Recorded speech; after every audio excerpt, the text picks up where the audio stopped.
qu'on appelle le parjure. Karim tànkam bu tegoo fii procureur mën na ko topp au nom du délit de parjure moom bu tegee fii tànkam dana tal leneen lu dul élection parce qu'il a fait dans la parjure à travers sa nationalité te loolu délit la. Délit la et quand je réfléchis plus fort de tous les candidats ñu ne ñi candidat la ñëpp ñëw nañ Sénégal lijjanti seeni bopp ba mu des Karim gis nga ko fépp. yegseegul. comprends nga ci ñi déposé woon candidat. ñëpp ñu ngi woon fii ci dëkk bi di ko lijjanti. comprends nga. et donc quand su fekkee dañoo bëgg a def dialogue ba dugal Karim je me pose des questions. Par rapport à ce qu'on appelle le protocole de Doha. Et je me pose des questions, je n'affirme rien, hein? Je suis dans le doute méthodique, le doute cartésien. D'accord. Est-ce que du kon Karim dafa war a bokk dafa bokkoon ci clause protocole de Doha et que protocole de Doha ku ci nekk da ngaa waroon am sa taxawaay Karim taxawee na li ko war mooy ñu génne ko réew mi mu tëj gémminam ak làmminam ci doxalinu Sénégal bañ a gêner ki ñu fi nekk. ba ñu àgg ci cëppaandaw ga mu nekk candidat ñëwaat pour dem est-ce que du kon Karim moom daa jouer son rôle mu des ñu war a jouer rôle am nag far diggante bi mu am benn pièce bu ñu leen échappé ñu par voie de conséquent danañ def tout ba jéem ko cee dugal au nom du protocole de Doha je n'en sais rien lan nañu waxante parce que c'est assez bizarre qu'un procureur de Qatar vienne nuitamment prendre Karim mu dem pendant 7 ans 8 ans musul wax ci suñu politique bi dara lan moo doon deal bi ñu ñëw élection war a dem à 10 heures l'ouverture de la campagne ñu këpp kees gi ndax Karim bokkut ñu këppal ko kees gi sax ndax Karim bokkut kon donc nañ ñu wax ñu xam su fekkee Karim moo féete kaw Sénégal ñu xam su fekkee Macky Sall moo féete kaw Sénégal ñu xam mais tant qu'on est dans la République ay loi ay constitution moo ñu féete kaw bu ñu nekkee dans la royauté nag ou dans le royaume loolu moom ay nit mën nañoo féete kaw lu ne parce que le roi a le droit de vie et de mort sur tout le monde. boole kook amnistie bu ñu yëkkati ci nañu daje ut jàpp dat noo ko comprendre jàpp dat amnistie ci biir wax ji. non seen data. waaw li Pa Ousmane di. oui Pa Assane di wax seen data. dafa sore ak. waaw ñoom daal seen data dafa sore ak. grand bëgg amnistie ci biir yow loo ci comprendre réellement. lan moo nekk di xew parce que dafa mel ni dañuy sànni nii rek. ñuy jouer mais en réalité. très bien man am na lu ñuy bëgg su ma koy analyser du ma ko analyser du point de vue de la rationalité. je l'analyse du point de vue de la métaphysique. pour man jàpp naa ni sunu borom mooy won président Macky Sall ki mu doon xam nga ce régime a fait beaucoup de mal grand et continue même de le faire eu égard aux emprisonnements 2 ans yi passé 3 ans yi passé dugal nañ ñi ci benn guuta koo xam ni kenn xamul nu mu toll comprendre te chaque fois que régime bi di dox ay jéego. di gën a dugal boppam. boo ko seetloo ba ci biir. dafay xaw a nduru affaire u jaay doole ak maa tey mais en réalité boo ko xoolaatee ba ci biir. daf leen di gën a enfoncer. Youssou Ndour naan dama doon laqatu ba faf laxasu tey nag heure bu ñu defee dara. jàpp ni lii moo leen ciy génne fekk loolu leen ciy gën a dugal. waaw est-ce que du kon président dafa laaloon lu mu warta laal. te kon àla kulli alin balaa mu fay jógee.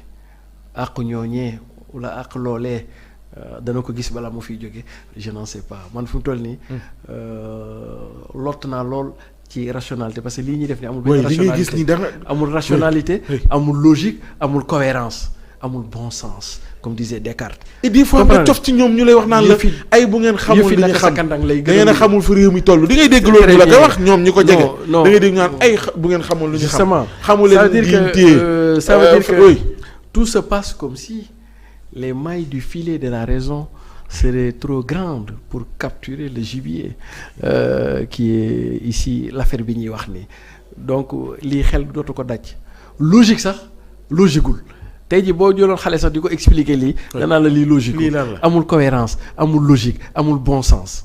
moo tax man dootuma ko mën a songe du point de vue seulement de la rationalité. da nga jël loolu teg kay waaw dama koy jël noonu teg ci sama loxo li Khadim Samb naan tegal fii sa baaraam. waaw damay teg fii sama loxo ma ubbi benn perspective de la métaphysique disons de l'illogique de l'irrationnel ou bien au-delà la méta-rationnelle et cetera. nga dégg benn góor gu fekkee woon jamonoy Cheikh Anta Diop. absolument am ñett yu mu très bien loolu yëpp je l'invoque dans l'analyse. c'est-à-dire que su ma dee xool dinaa la jox benn symbole boo xam ne c'est assez puissant assez révélateur. Président Macky Sall bi muy doog a ñëw ci pouvoir bi est-ce que tu sais quel a été son premier acte en tant que président de la République. bana nangu ay oto. oto yi ñu joxoon. chef de village ak chef religieux yi. da ciy nangoon may nettali la benn cas. benn sëriñu Baye Fall la xam nga fan nañ nangoo oto. ci benn station muy sol oto gendarmerie yi fekk ko fa nangu oto bi maanaam dañ ko humilier tey boo ko xoolee. lan moo tax président Macky Sall ak lu mu mënta def Touba waa Touba yi bëgguñu ko. murid yi bëgguñu ko. fee boobu ma lay wax anodin boobu bokk na ci lu tax gars yi sawaruñ ci ay mbiram parce que dafa jàpp ni dañ leen a humilier marabu boobu Baye Fall la waa Touba xam nañ li may wax Baye Fall yi xam nañ li may wax. ci station nañ ko fekk muy sol essence ñu nangu oto bi ñii fekk leen seen kër te oto yi leen Ablaye Wade mayoon de mu ñëw nangu ko des années après ba affaire politicien yi mu ñëwaat di leen diggi oto. c'est-à-dire que régime bi dafa dañu affaire Cheikh Béthio par exemple. comprendre affaire Cheikh Béthio gis nga Cheikh Béthio dañ ko toroxal ci benn côté affaire dañ ko bëggoon a toroxal mais mënuñu ko toroxal comprendre nga dañu ko bëggoon a toroxal mais mënuñu ko toroxal ba yàlla def lu mu dox nii régime bi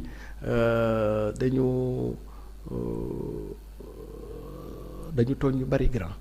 ba ci mujj rek xale yi ñu jàpp ay xale yi ñu jàpp yii ñoo xam ni ñii ñoo def ñii defuñu mais bennum àqum Ousmane Sonko rek bu leen dalee gisuma leen mbaaw Ousmane Sonko qu'est-ce qu'on ne nous a pas dit de Ousmane Sonko fan nañu mujjee procès Adji Sarr ne ko du yow corruption à la jeunesse ak dëkk bi pendant 2 ans 3 ans fan nañu mujjee ak moom Ousmane Sonko ñaata yoon nañ ko xañ ay àqam ay yelleefam Ousmane Sonko naturellement dafa waroon bokk ci élection yi mais ñu jaay ko doole àqum Ousmane Sonko rek. bu leen dalee gisuma leen waaw asumala les Sénégalais anonymes fonds Covid yi dama ko ciy boole ak leneen comprendre nga est-ce que du kon du yàlla sax mënoon naa dogal. lii muy def nii c'est un mal pour un bien.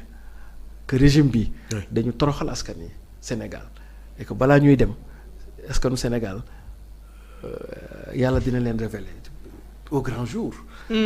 Disons man de plus en plus depuis un certain temps je commence à réfléchir du point de vue de la métaphysique que ñii chaque jour ñuy gasal seen bopp kàpp ndax yii ñuy def nii yëpp dana leen rattraper tey jii boo gisee affaire loi d'amnistie beeg dàq élection yi Sénégalais yi mer gi leen guuxal bis bu élection jotee ba régime bu bees ñëw la première demande sociale mooy de faire le procès politique avec le régime de l'APR avec le régime même du PDS on fera le procès politique waaw parce que jàpp naa ni fi ñu dugg rek guuta gu ñu dugg rek sew bu ñu dugg rek ñoom ñaar ñoo ni génn léegi ñuy wax pardon dégg nga ko muy wax avant pardon justice d'abord et après pardon mais pas pardon après on ne fait pas la justice non le pardon n'a de sens que s'il y a d'abord et au préalable la justice balaa ngay pardonner da ngay xam lan lay pardonner grand doo tëb rek pardonner comprends nga pardon boo gis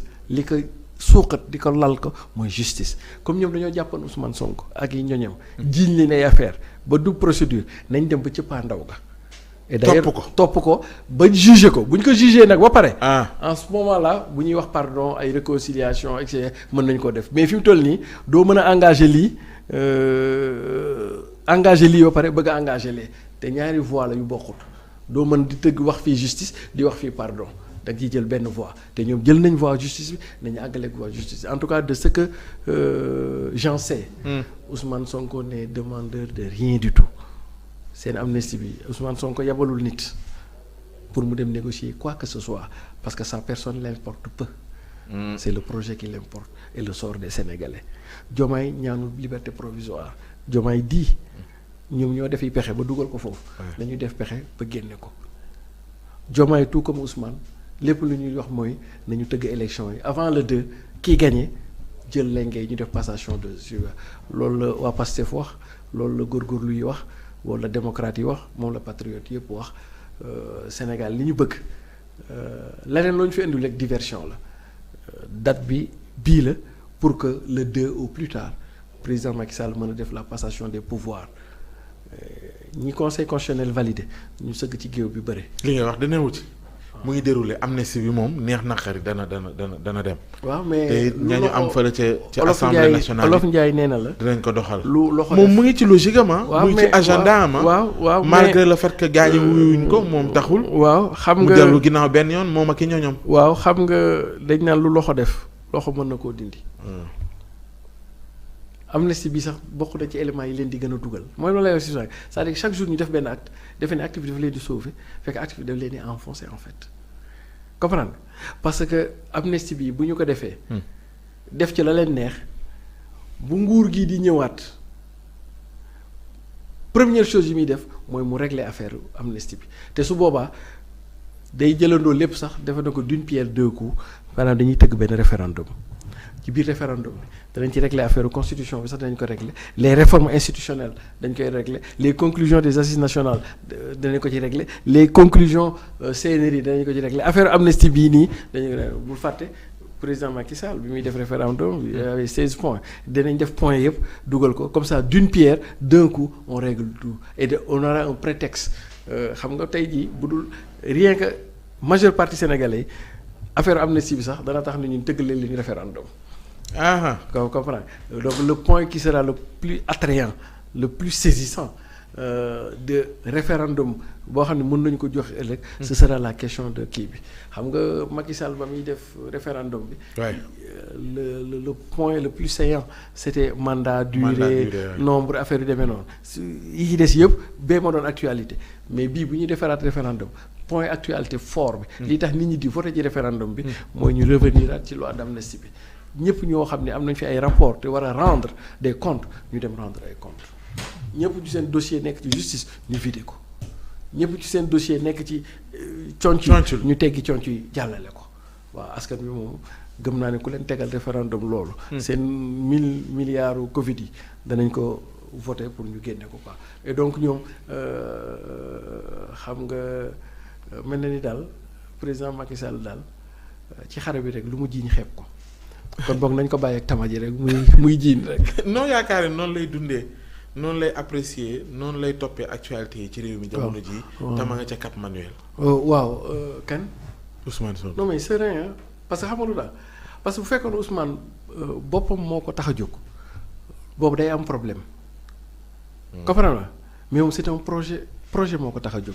ak le devenir du Sénégal et le devenir de ñun suñu classe gi góorgóorlu yi que le Sénégal puisse nekk sur des rails nouveaux que ce Sénégal longtemps absent des imaginaires puisse devenir une réalité kon donc Ousmane jëmmam moom c'est pas ça le plus important c'est le devenir de la nation donc am na ay problématiques yoo xam ne boo ko sànjaafoo yow nga fanaan ci néegu ñax bi tëdd ci lalu diima bi tëdd ci lalu ndëstën gi wala tëdd ci éponge bi wala tëdd ci sijaada bi sa yoon nekkul ci yooyu parce que li lay dundal la moo tax kon Ousmane n'est pas une logique personnelle ou personnalisante il est dans une logique de projet et le projet là c'est les ruptures nécessaires sur lesquelles nous devons aller sur de nouveaux paradigmes dëkk bi dafa war a soppi ko quoi waaw dëkk bi tous les ingrédients sont là pour mu war a soppi te dafay soppi incha allah voilà et mooy li ma lay wax gorom si un monde ancien qui refuse de mourir